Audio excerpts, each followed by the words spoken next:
Hey, everyone. Uh, we'll try that again. Hey, everyone. It's Riley here, and I am so pleased to have with me for this special episode Don Mann, a retired Navy SEAL, a member of SEAL Team 6. Many people have heard at least that somewhere in the media over the years, and some of the incredible things that the men of SEAL Team 6 have done.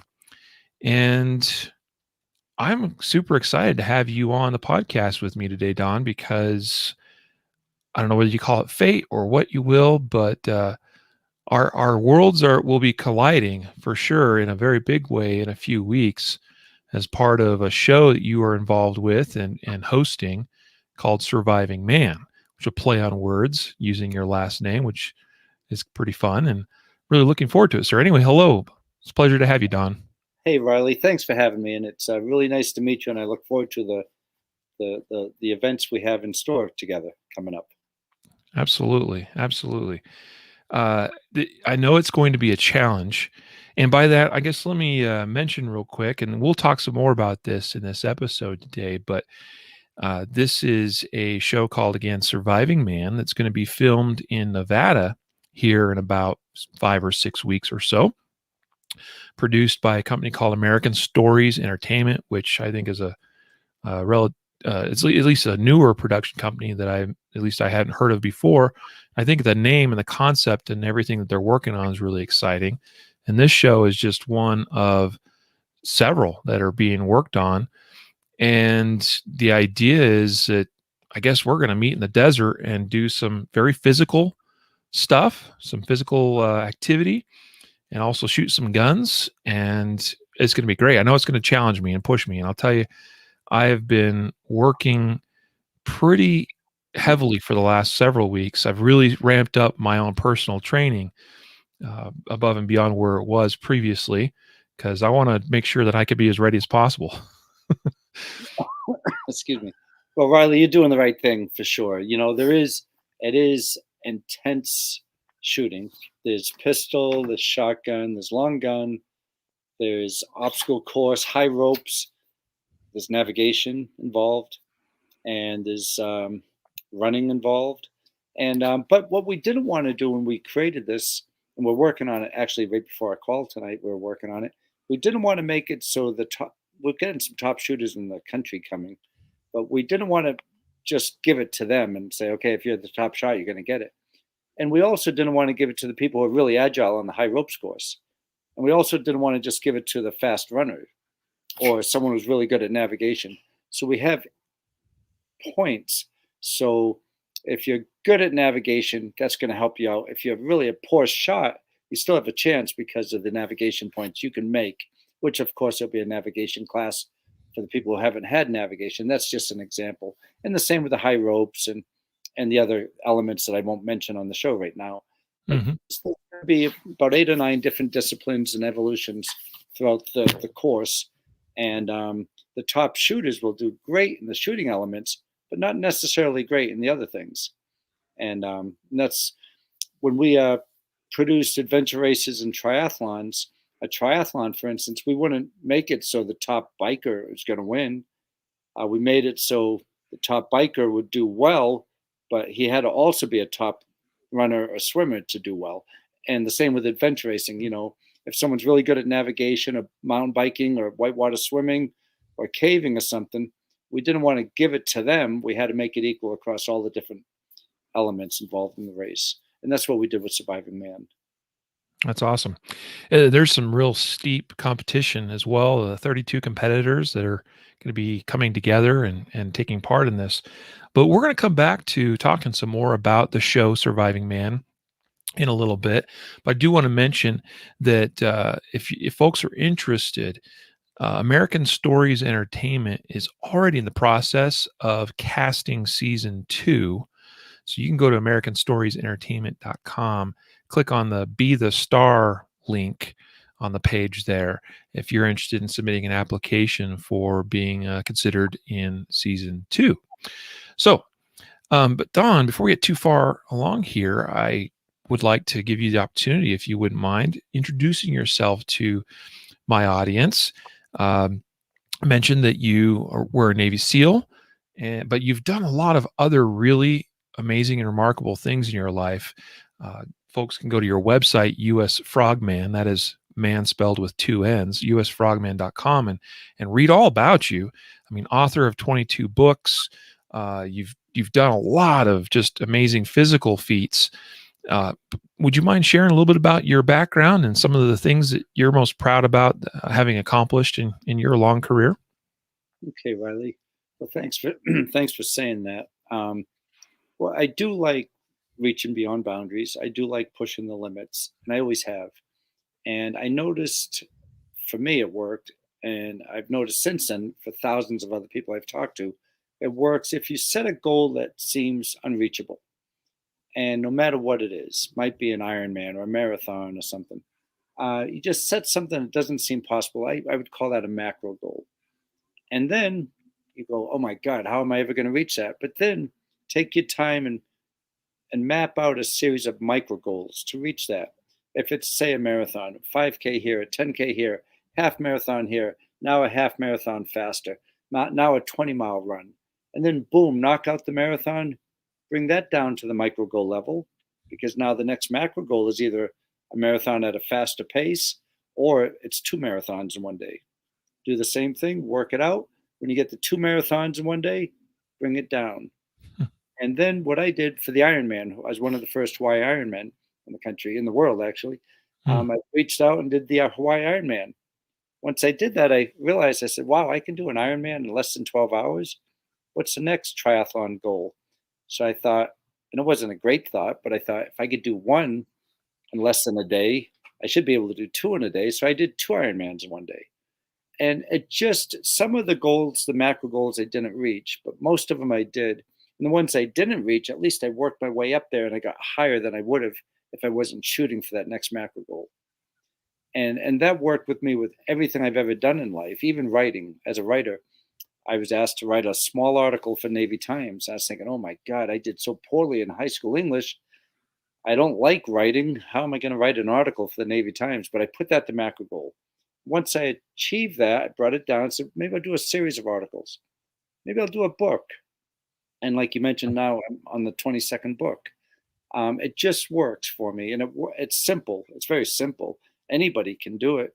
And I did it for climbing mountains. You know, initially go for a 12,000 footer, 14,000 footer. The last one was Mount Everest. It works for everything. It works for everything I've ever done in my life. I have a macro goal and I have a vision. And I don't let anything bother me. I don't let anything disrupt me from going after that mission. And it's caused me some pains and injuries along the way, but that's so minuscule compared to what it's done for me in life as living a full life and being able to experience these experiences I would have never experienced because I would have thought it was too hard or too challenging. And now there's nothing.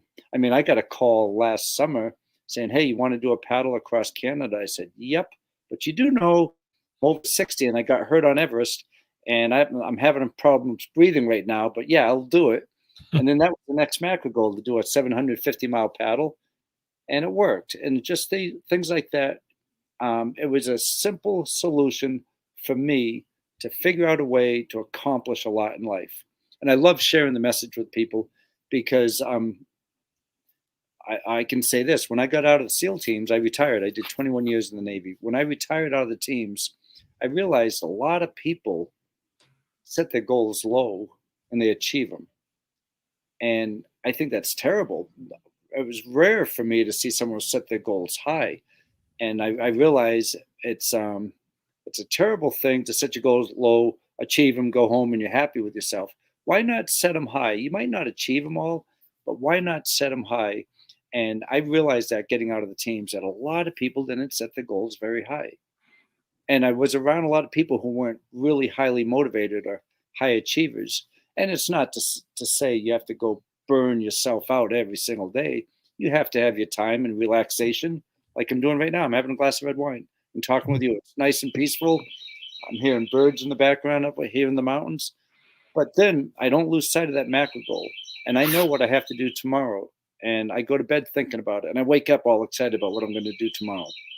And to me, that made my life so much more worthwhile than if I hadn't found that in my life earlier on in my teens or whatever it was.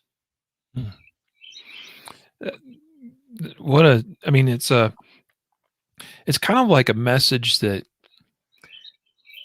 I've heard before, right? In that when you have something you want to accomplish, you should identify waypoints, if you will, to get you there. Uh, but it's something that's harder to actually do in actual life for many people. Why do you think that is? Well, you're probably not going to like my answer on this, but I actually believe we're a very lazy country, Mhm. and we have it made in this great country, which I know is the greatest country on the planet. But we have it easy. We just have it easy. Kids grow up; they could sit on the couch and play games all day long. They get fat, and they don't have to do anything. And so the environment is kind of turning like that, in my opinion. And people don't really have to achieve things because they call for food, food gets delivered. They want to see a movie or a show, boom, it comes to their screen or whatever they're watching. They don't have to do much. They don't have to go shopping anymore. They could just send up for whatever they want. You don't have to, you know. I went through Gettysburg a couple weeks ago, and I watched what just happened a couple hundred years ago, less than a couple hundred years ago, 1863, and I watched what 18, 17, 16 year olds were doing, walking from North Carolina to Virginia, and then fighting. And then there's a famous story: man gets shot in the leg, he gets shot in the other leg, finally gets shot in the chest with a cannonball, and he said, "My only regret is I only had one life to live." And you don't hear that anymore. You Mm. hear, "Oh my God, this TV show is blurry," or "I'm not getting the right channel." I think we're becoming softer. I know we're becoming softer. Every generation after the next is becoming softer. And I don't like that at all, that that's happened to people. I think not just probably the US, probably the whole world, that the first nations, not that maybe the third nation countries, but that's what I think's happening. Well, you're right. We are the greatest nation in the world, incredibly wealthy and prosperous, which has been built on the backs of those that have gone before, that have worked and toiled and labored and fought and died. And we're blessed because of that. And it is easy to get complacent, if you will, lazy, like you said. That is absolutely true. And I think, we see that in our culture. We see that in where society places its focus and attention, as far as, what the Kardashians are doing is more important than what I'm doing to make my life better tomorrow, or, the issues going on with uh, our kids, and what they're learning and what they're growing up and becoming, so um yeah, there's a lot of truth in what you say there. I liked where you started. You started off by talking about making big goals, and how you kind of compared, and you said, well, some people make goals and they're kind of low, and it's relatively easy to achieve those goals. And I suspect that, we can make those lower level goals and achieve those, and that's great and all, and we feel good about ourselves. But even that is its own cycle of complacency, wouldn't you say? Absolutely, absolutely. Like, the real tragedy for most people is not that they set the goals too high and don't reach them. I believe they set the goals too low and they do reach them and they're happy with themselves. Yeah. I just see it all the time. And maybe I try to focus on that more, and I look at people. It's rare for me nowadays to find people who don't think like that. Yeah. I know you think like that, and I know people we're going to be surrounded with in Las Vegas think like that, and it's such a joy to be around people like that. But mainstream society, I'm not trying to sound like a pessimist. I just don't see it that much anymore. Yeah. Yeah, that's fair.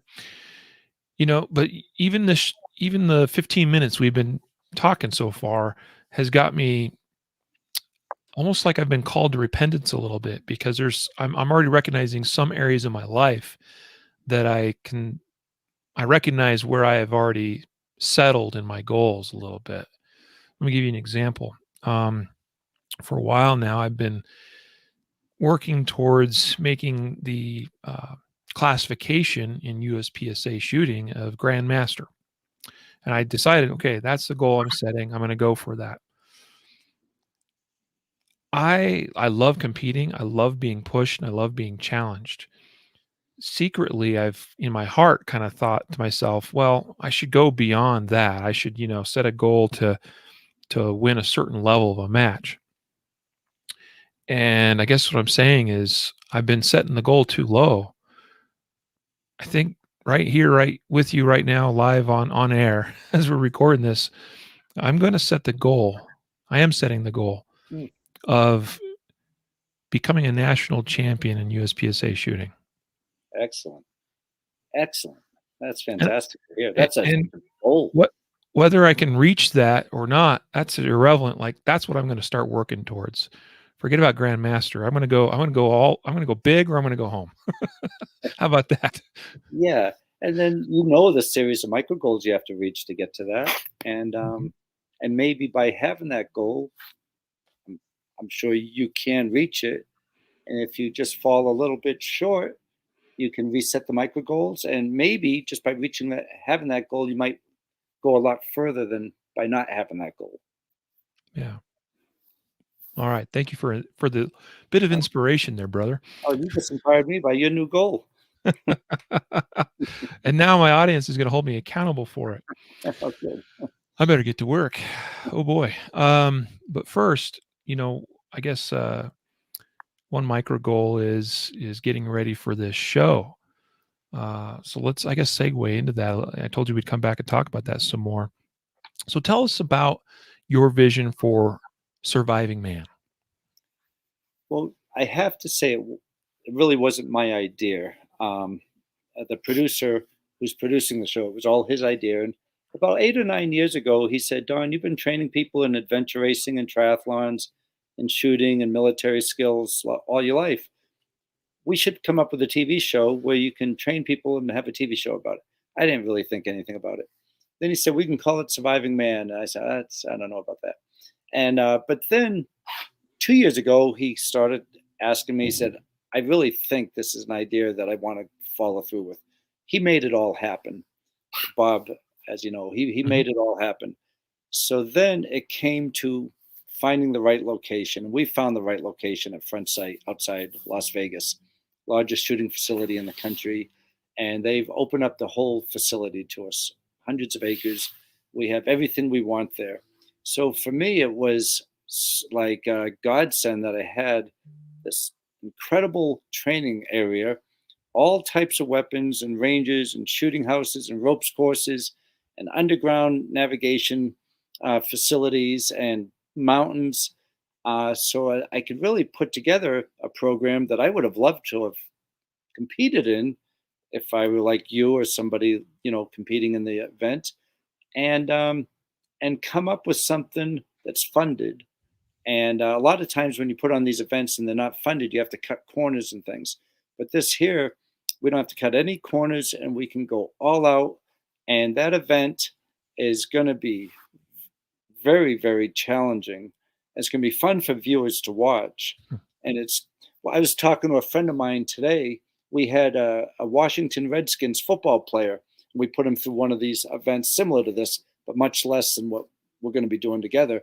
And he was on the pull-up bars, and we were pushing him really hard, me and a couple other SEALs, and he started crying. And everyone says, you made a Washington Redskin football player cry. So all we're doing is making him do things. And anyways, that's what's going to happen this time. We know there's going to be tears and crying and screaming and yelling and frustrations and people with their heads down and pouting and people very, very upset with themselves if they can't do something. But that's what we want to do. We really want to push everybody. And now with this opportunity to put this show together, this program together, I don't really look at it as a TV show. I look at it as a training opportunity for people. and it is going to be a TV show. But I'm very excited that I'm given the chance to do this with Bob and to put on a program that's going to be super challenging, and we'll get a very well-rounded individual who finishes these events.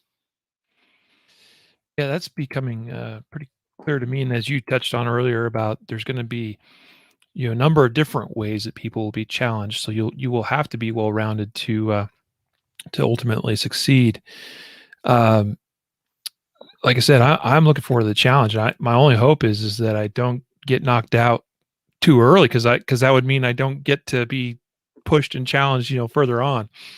But now, Could I say something right there, if you don't mind? sure, yeah, Even people who've never done a lot of this stuff, they don't have to come here with the knowledge or the abilities to do the experience of doing it before, mhm, because they're going to get the time to practice and train on it and learn new skills, and then it's really about just pushing themselves to the limit to mhm, make it through to the end.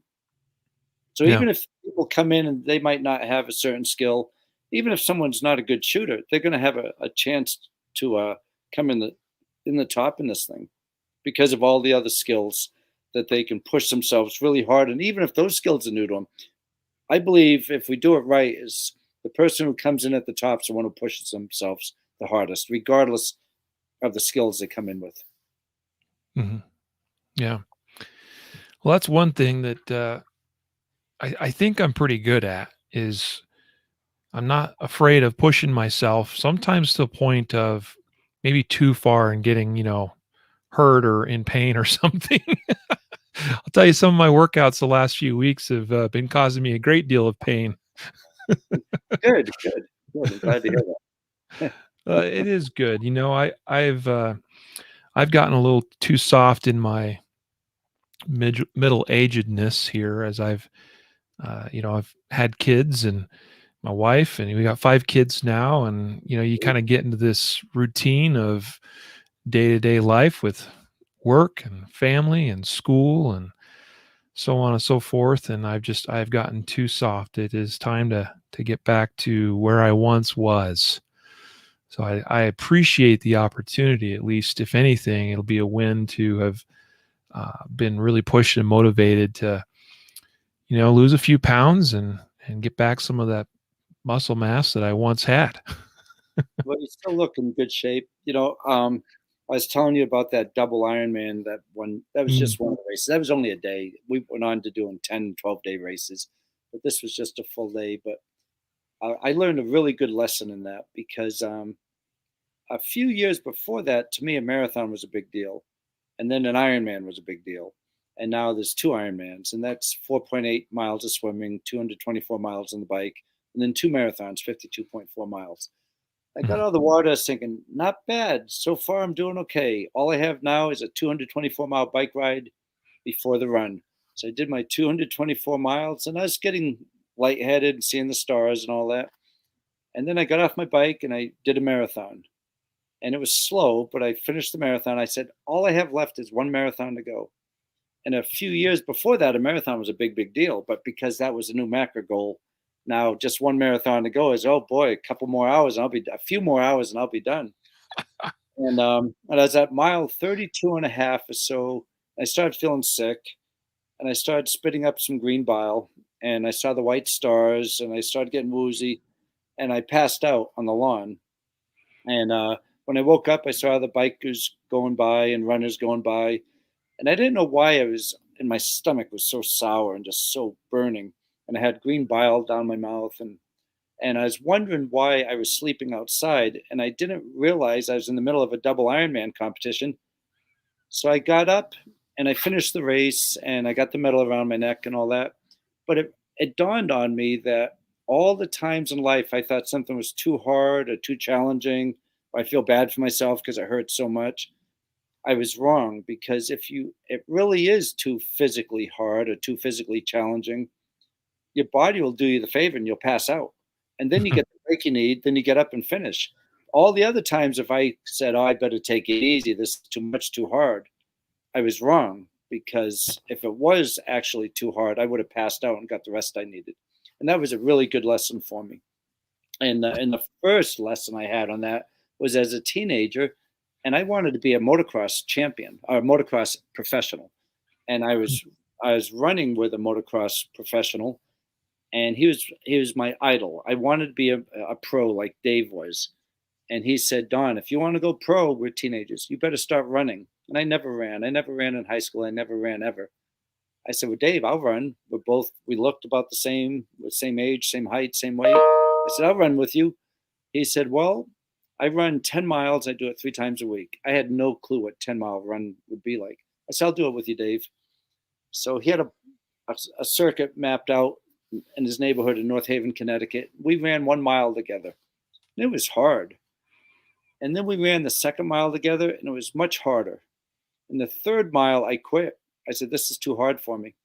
And I watched him run all the other miles, 4, 5, 6, 7, 8, 9, 10. And it dawned on me, he wasn't talking. He was gasping for air. His face was red. His breathing really, really hard. But it was one of the greatest lessons I ever had in my life, because he was so fed up with me. He said, Don, you'll never be a pro unless you can push yourself. Really, it was pathetic. You quit at mile 3. You're not going to go anywhere in the sport. He said, you better start running. And he's the one who made me a runner. I said, what do you mean running? He said, yeah, run some races. Get motivated by running races. I didn't even know they had running races. He said, yeah, they have them. I said, when's the next one? He says, it's in about 8 weeks. It's called Boston Marathon. And I asked him how long it was. He said 26.2 miles. I said, Dave, people don't run 26.2 miles. But that was my first goal I set, to do the Boston Marathon without stopping, 26.2 miles as a non-runner. And it worked. So then I was thinking 3:44, that's not a very good time. Maybe I'll do another one next month. So I did that for 36 months, did over 30 marathons, learning to be a runner, and became a good runner just by setting those macro goals. Okay, next marathon, I got to knock off 10 miles. The next marathon will be a 50 miler or a double marathon. And when Dave taught me that lesson and humiliated me like he did, and I'm glad he did, it was one of the greatest lessons I ever had in my life. That's awesome. Yeah, you as you've mentioned, you've completed many marathons, triathlons, other ultra marathon or ultra adventure type races. Have you ever thought about participating in the Barclay marathons? Oh, Barclay. I know the Barclay Marathon. Actually, I put on a race out there called the Beast of the East. Barclay Marathon, I have a friend who actually finished that. Not many people have finished. Just a handful of people have finished. Right. But it's a 100-mile run. The fun run's 62 miles. And the race director comes out, lights a cigarette, exhales, and when he blows the smoke in the air, that's the start of the race. It's I think it's an adventure races run. I've never run it. I when we did the Beast of the East out there, an adventure race, a 5-day adventure race, we did it on that course. But the Barclay 100-mile marathon is considered the toughest race in the world, but I've never run it. I figured I had to ask. I remember watching a documentary about that a few years back, and it was really fascinating. The kind of the culture and the history about it all, and just a really, I've been always fascinated about that race ever since. My very good friend George Wortley was the doctor for that marathon for many, many years, and the application's funny. You have to send in a license plate and a tie. And they said, we don't accept Navy SEALs because we don't like pulling them off the course when they're whining and crying. And we don't like Marines because they put up a big battle when we pull them off the field because they can't finish. He makes fun of everybody. Right. People come from around the world to try to beat that course. And you're just trying to get a page from a book on these mountaintops. But there's 5 mountaintops, and you run through the mountain valleys and the mountain ridges 3 times one direction. Then you spin around and do 2 times the other, and people don't make the time limits. It's why it's so hard. Yeah. Yeah, the next 2 days, a lot of more people would make it, but it's hard. That's one of the toughest runs in the country for sure. Yeah, yeah. So, kind of shifting gears again a little bit here, and now sort of turning more towards the tactical environment, if you will. I mean, you're obviously very experienced in that world as well, having spent, as you mentioned, over 20 years in the U.S. Navy and as a Navy SEAL. A lot of our audience obviously is very focused on the idea of concealed carry and personal defense. And I know that what's on the in the backs of many of our listeners' minds is, how am I going to perform? How am I going to do in the event that my worst day in my life occurs, meaning that, you find yourself in a situation that your life is now in jeopardy. There's justified cause to perhaps use deadly force in response to that to defend your life or the life of a loved one.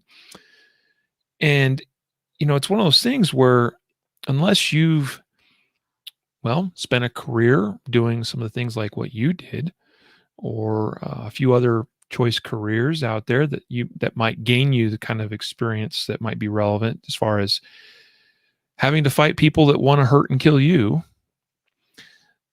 What would you say to those listening or viewing the podcast today about preparing themselves the best way that they can to handle the pressure, the stress, and be able to respond appropriately, maximizing their performance in a situation like that?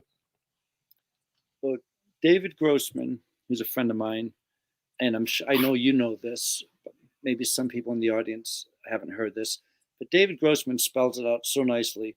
He said, our society is made up of sheep, wolves, and sheepdogs. Most people are sheep, and they like taking care of themselves. They like taking care of their families. They go to work, they come home, they eat. They don't bother people. And then there is the wolf. The wolf is a terrorist. It's the ISIS. It's the bad guy. It's a criminal, the gangster. And the wolf is preying on the sheep. And there's wolves everywhere. And for people who deny that there's a wolf out there, they're in fantasy land, because they're everywhere. They're everywhere. And then there's a sheepdog. And those who carry concealed, those in law enforcement, those in the military are the sheepdog. Those are examples of people, the sheepdog. The sheepdog goes out and protects the sheep. So to do that, you have to look like a sheep. And you can't be this guy who's banging his chest thinking, I want to go kill the bad guy. You've got to be as confident and competent and armed, and know when the bad guy appears that you've got the ability and the training to neutralize that bad guy. And the way that happens in the military and law enforcement, which I know you're so well aware of, is training. And just training on the range and shooting, trying to get that bullseye target, that's not really training the mind to neutralize the bad guy. That's training you to be a good shot, which is great, to be a good shot. Get the weapons fundamentals and everything down. But the targets have to be a little more realistic. Get the funny face targets. Get the targets that move. Have scenarios where there's a hostage and a terrorist, maybe. And then the visualization, I think, does the most, because a lot of civilians can't be on a range where they're training with realistic targets, or a shoot house or a kill house, like we used to call it. They have to visualize. And you have to visualize what happens if someone comes in that front door. Where's my weapon? Where's my cover and concealment? And where am I going to shoot? If someone comes through that door, is that person a threat? Look at the hands. You have to visualize. Going into a restaurant, of course, everybody knows you put your back to the door and you're looking at the doors. And when people walk in, kind of sum them up, look at them. And if someone wacky comes in, you think, okay, Cooper's color codes, you might shift from yellow to orange. Okay, this could be a potential problem here. When you go into the red, because maybe he pulls out a gun, or the store's being robbed, or it's a 7-Eleven, you already have your exit picked out. Maybe you can flee. Maybe you don't have to be in the fight. But if someone comes up to you and he surprises you, that's going right into the black. We're in the white zone. You're unaware, and now you're surprised by the threat. That's from lack of visualization, lack of not preparing for what could possibly happen with the people around you. And I think visualization is probably the best way a lot of people can train, because you can visualize every day and make your mind stronger. I was laying in bed one night about 12:30, 1 o'clock in the morning, and I was reading, and I had my loaded 45 under the bed, and I heard someone come into the door. I said, oh my God, there's someone at the door. They're trying to break in. Now, I probably shouldn't say this, but I was so happy because I was going to catch this guy. I grabbed my 45 and it ran down my hallway, and then I had a low crawl in my living room. I'm thinking, I'm going to get this guy. This is going to be good. I'm going to have him bang his head on the sidewalk until he's done. And I was all excited about this. I ran around and he took off down the road, and I was so upset that I missed him. I tried to get his license plate and he was gone. And I was really, really upset because I would have had this wolf. I would have had the bad guy. And a buddy of mine in SEAL team came up to me. He said, Don, I'm really sorry. I hope I didn't wake you up last night, but I had a few too many last night, and I tried to come home, and I went to your house by mistake. I was trying to get my key in your door. I hope I didn't wake you up. I said, Dave, I had some plans for you, my friend. But I had it in my mind what I was going to do. I had it all visualized. I wasn't going to be in Going to the Black or be shocked at what was going to happen. And I tell my daughter, I tell friends, I teach shooting seminars, different places. People who don't know how to shoot, I recommend to them just get a can of wasp spray, you know, and know where the door is, and stay behind cover. And if the bad guy comes in, that goes right in their eyes, and stop him there. But it's better to learn to shoot. But if you don't know how to shoot, the first step is learn to shoot, learn the basic fundamentals, and then start with the visualization. Okay, what if this happens? And not to be very paranoid and afraid of life, still enjoy life, but there's just one more element to it. Now I'm aware of my surroundings. I could sum up what's going on with these people coming in and out of the door. And just know that the wolf's out there. It's just life. The wolf is out there. And it's up to us to prepare ourselves and our families and loved ones from that wolf. Mm-hmm. Yeah. Awesome. So I'm a real big believer in the concept you touched on about visualization. It's something that I have found great power in, as I'm getting ready to shoot a USPSA stage.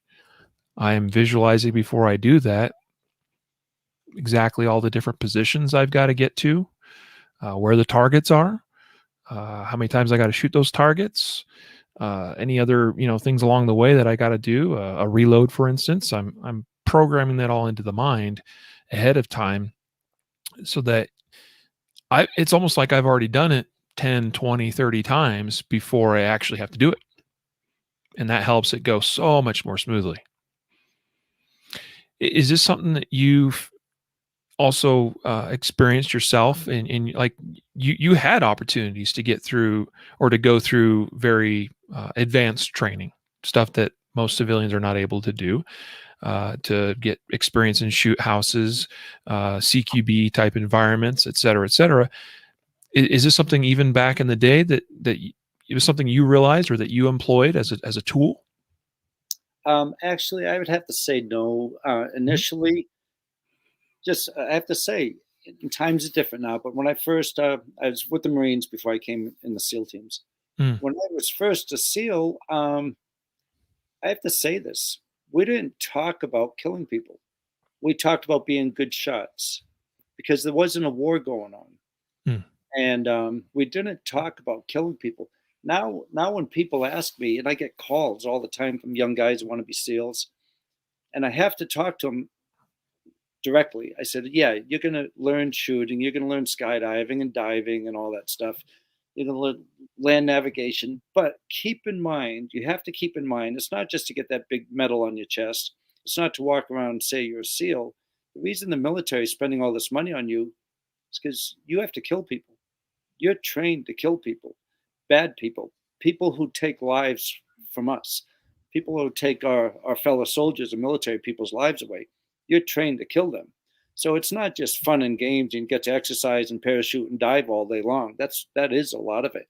But the reason the military is spending so much money on you more than anybody is because you're a trained killer and you have to be able to kill. The reason you're shooting all those targets and the reason you're doing all those exercises is to train to kill people. And sometimes young people, they don't have that in their mind. They want to be a SEAL. But there's one reason to be a SEAL is to defend our country and killing off the bad guys. Yeah.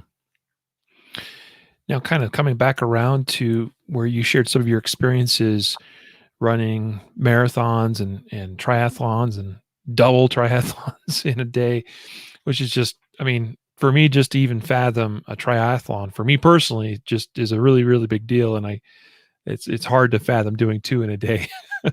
But I'm kind of curious about, I mean, those types of events take quite a bit of mental fortitude and discipline, right?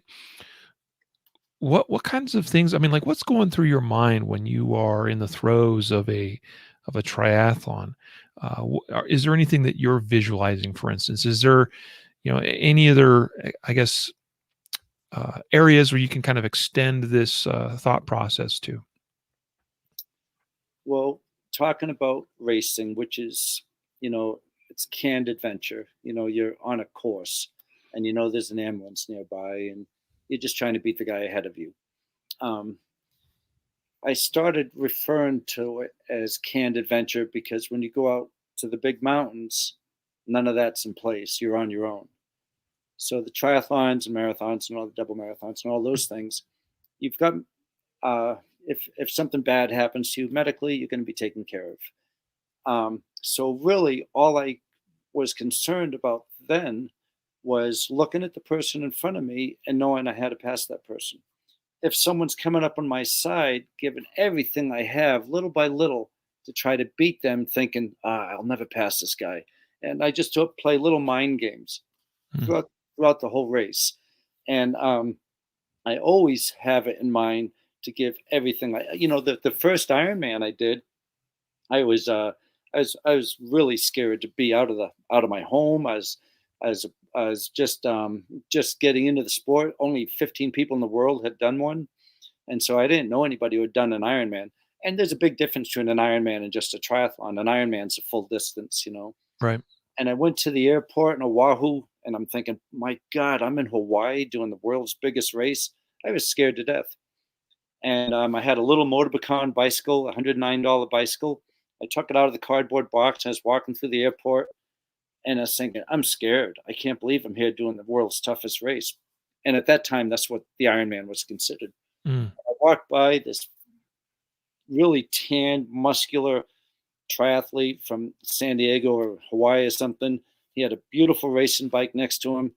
And he looked at me like, what are you doing here? And as a little pasty white kid walking my bicycle by him, and he looked at me like I felt like I wanted to go home. The look he gave me. And the next day we had to sign up, and and I was afraid to look to my left because the waves were coming over the seawall and they were hitting the pavement we were on, and we had to do the 2.5 mile swim in that water. And that guy, the blonde haired guy, was in front of me with his loudmouth friends talking about all the big races they've done and how they hope the waves get much, much bigger. And then they looked back at me, and I had my Motorbacan bicycle.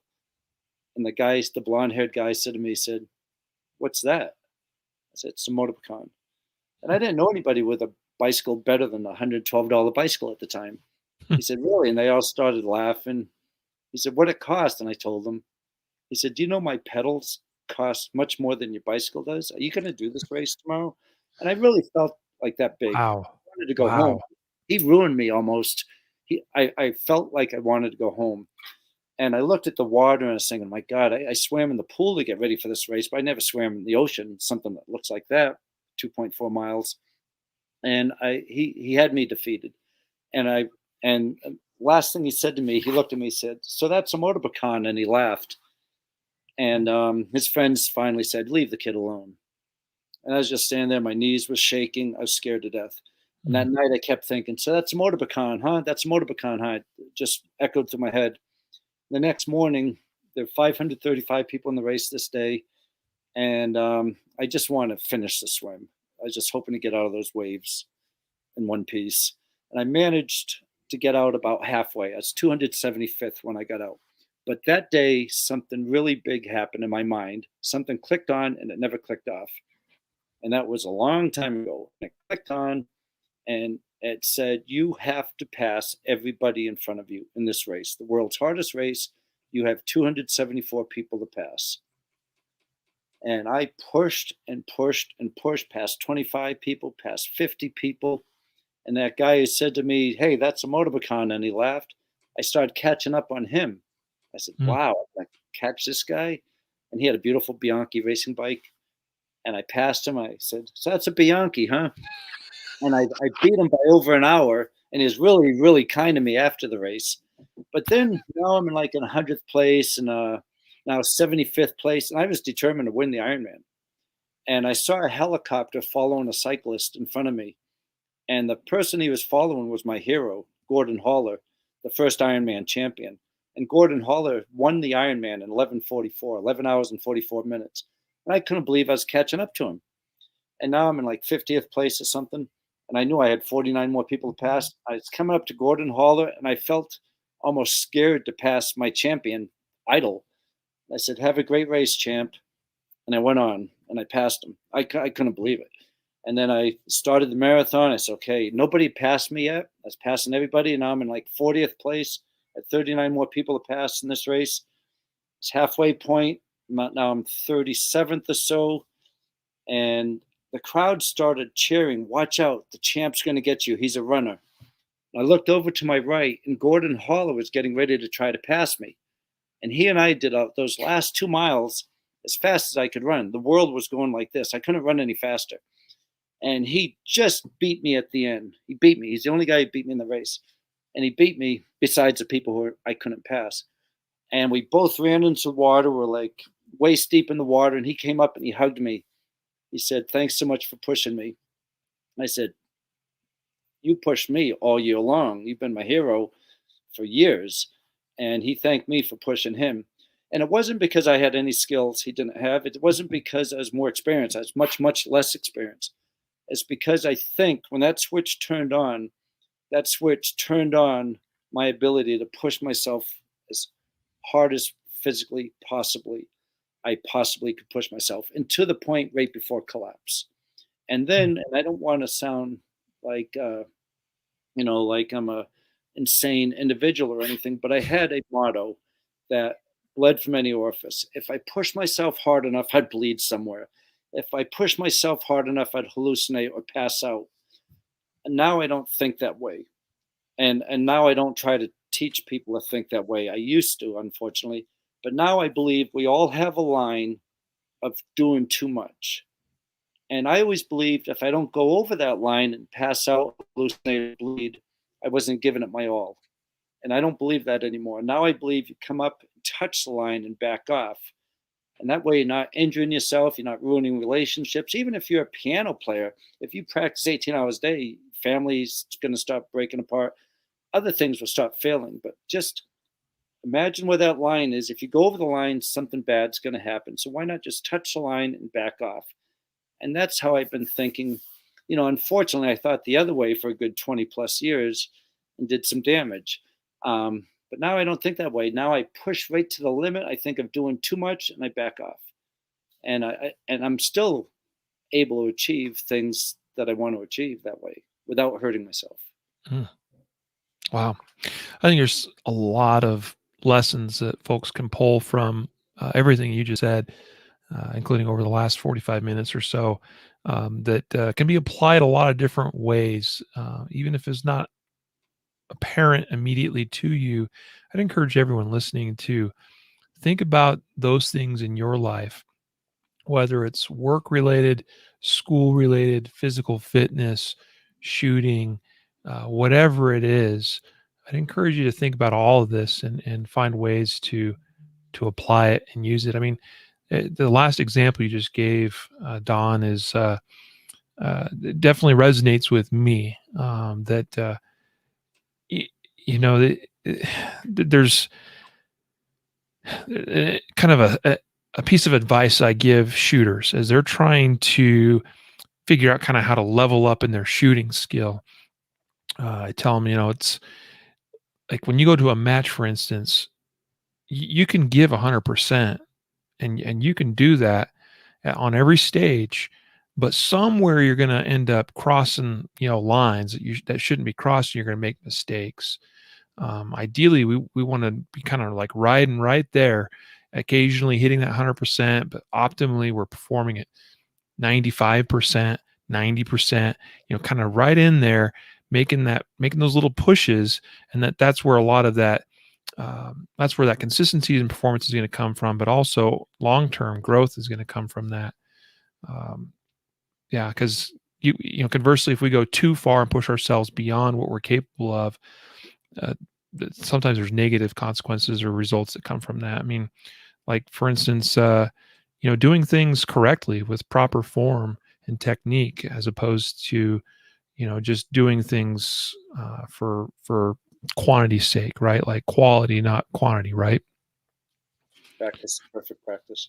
Yeah. Yep. Yeah. Yep. Yeah. Awesome. Well, it's been a wonderful time having you on the show with me this evening, Don, and it's unfortunately time to wrap it up here. And I want to be respectful of your time as well, and let you get back to other important things in your life. If you were to leave parting words with our audience here, what would you offer? What I could say is when I get these calls from people who want to do something really, really tough in their life, usually they're younger people, sometimes, older too. But I'd say, as an example, you want to be a SEAL? Okay, now I figured out how to say this easily. Every day, wake up and do something to make yourself stronger. You figure out what that is. Maybe it's 1,000 push-ups. Maybe it's 100 pull-ups. You figure out what it is. Don't expect someone to give you a workout plan on a platter. You figure it out. Go to CrossFit, go to Orange Theory, do something to make yourself stronger. Number one. Number two, every day do something to make yourself faster. Maybe that's sprints, maybe that's fartleks, maybe that's sprints in the pool, maybe that's doing 100 sit-ups faster than you did it the week before. But every day do something to make yourself faster. And then whatever it is you're going after, if it is SEAL team as an example, learn about special warfare. Learn about what SEALs have been doing since Vietnam and World War II. Learn about their weapons. Take shooting courses. Learn to shoot. Learn to skydive. Learn to dive. Get really smart about being a SEAL. And most importantly, every day do something good for somebody, because if you are helping your mother, or you're helping your girlfriend, or you're helping your sister or your neighbor, every day you're going to become a really good teammate. And if you start this at age 12 or 13 or 14, when you come to selection, you might be the strongest, fastest, smartest person there, and most importantly, the best teammate anybody would want. And to me, I wish I heard that when I was younger. But I think that's what the advice I like to give people now, because you can do that at any age. You can start at any age. That's wonderful advice. Do something every day to make yourself, what was it, stronger, faster, smarter, and do something good for somebody. Yeah, wonderful advice. If everybody would just do that, our world would be a much better place, wouldn't it? We'd all be a lot thinner. That's true too. That's true. Well, Don, it has been an absolute pleasure, sir. One more time, I want to make sure we recognize you as far as go to US Frogman, USFROGMANN.com to learn more about Don Mann. Go to AmericanStoriesEntertainment.com to learn more about what they're up to, and also about the production of the show Surviving Man that Don is a host of, and that we're going to be filming. I'll be there partaking in this here in about the second week of May. So, Don, it's, like I said, been a pleasure. Thank you so much. We appreciate your time and wish you the best of success in all your future endeavors. And I look forward to seeing you in a few weeks, buddy. Thank you, Riley. And thanks for all you're doing for the gun community. Thank you very much. And thanks for having me on your show. Awesome. Thank you. And with that, folks, a reminder to train right, train often, and train safe so you can fight hard, fight fast, and fight true. Take care.